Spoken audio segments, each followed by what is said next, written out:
from China back in 1993 when the Chinese were blowing away all of the world records at everything from 1,500 meters up to 10,000 meters. There's Chanel Price, 2 minutes 3. She's been asked, that is crazy fast, but you need to go that fast if you want to run 350. So Dibaba has the world record indoors at this distance, of course, 3:55 and bits. And she said, you know, this year I've decided it's outdoors where I need to start making my mark, not just indoors as well. And she could yet contest this event at the World Championships as well. Said in the press conference yesterday, she could double up. She said, let's wait and see what happens tonight. Well, we can't wait. Here we go. So we won't have seen anything like this for a while. A super fast pace to be set by Chanel Price. And there goes Dibaba slotting straight in behind. And there goes Hassan, which is interesting for me because Hassan normally on the first lap of 1,500 meters would run at the back. She settles in normally, but she's come out with real intent. She was saying to us at the hotel, I don't run to come second. I run all of my races to try and win.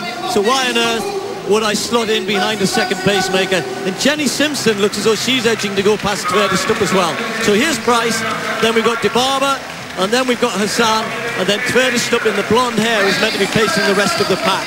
Let's watch it through this first 300 meters. It's quick, around about 44 seconds. So that's a little quick from Chanel Price, not surprising from the 800-meter woman. Yes, indeed, they've gone for it, and this time the pacemaking is working. You're quite right, Steve. I wrote a note, there are 2 races here, and when you think about 2:03 at the halfway, at 60.31 for the first 400 meters. So, well, they wanted a quick race. They've got one, certainly. 2:03 the target then. That's the next one. Dibaba's there, so is Hassan. And let me get her name right. Verdoskup is the Ukrainian, yes, something like that anyway. She's leading that second group, but there's a big gap opening up already. 61st lap, and they've got to keep it on here. When the Chinese athletes went out hard, they went out very hard. 57 first lap, they ran 2 minutes through 800. It'll be slower than that. And Hassan has slotted herself in nicely behind Dibaba. Tverdi Stupp almost on her own pace, making the second group. So coming round with 2 laps to go. And the pace is still very, very quick. Dibaba, Hassan, and a bit of a gap to Simpson. Laura Muir right there with Shannon Robury. Maureen Costa started very quickly indeed with the rest of the pack. And then they're well strung out behind that. Let's see, 800 meters. They asked for 2:3. It's going to be quicker than that, or maybe spot on that. There you go. It's actually stopped at 2:4.5, Stuart. So it's slowed dramatically, and that's going to make it hard for Dibaba. Yeah, this is the critical third lap in this 1,500 meters. Hassan is trying desperately to hang on, but it's going to be a last lap race for Dibaba, I think, against the clock. But she really is still motoring. There's lots of momentum there. It's very, very quick. The second group led by Simpson, a former world champion. She's a class act, most definitely, but my goodness me, this is a race against the clock. Hassan's hanging on, though. She really is. Great race here. Dibaba against Hassan. Dibaba, though, stretching away. When she set that 3:54, she ran around about a 60-second last lap.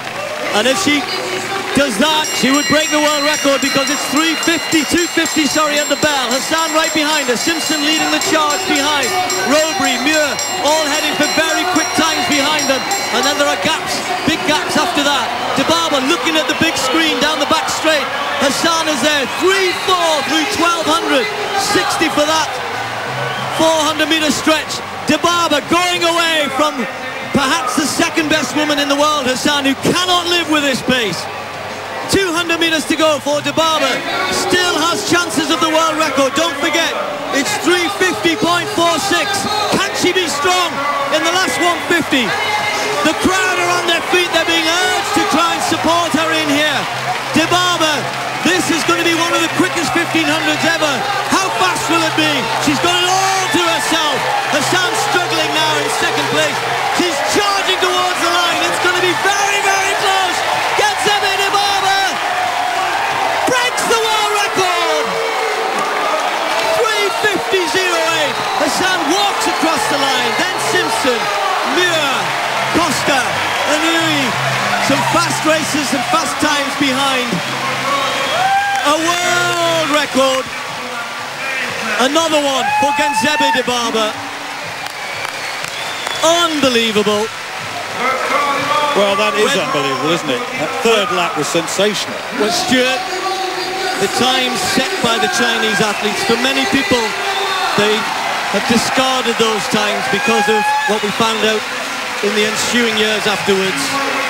And the top 4 times in the world did all belong to Chinese athletes. Then you had Kazim Kina all the way back to 1980, the previous world record holder before those times. And she said at the hotel yesterday, I will go fast. I don't know how fast, but I will go fast. 350. 350. And she's a 5,000 meter runner. 350. I know it. Prince Albert there applauding it as well he might, along with all the dignitaries in and around the royal box, because they've just witnessed the moment of athletics history. Genzebe Dibaba, one of the greats of middle and long distance running. As Steve said, she's a 5,000 meter runner as well. Remember Tiranush, her sister. She has 2 sisters. They're all world class. The whole family's world class. But that was absolutely sensational. Behind her, a new national record for Hassan, a new record for Shannon Roseberry, who got ahead of Jenny Simpson on the line. Laura Muir goes second on the British all-time list behind Kelly Holmes. Maureen Costa under 4 minutes for the Netherlands. Monaco does it again.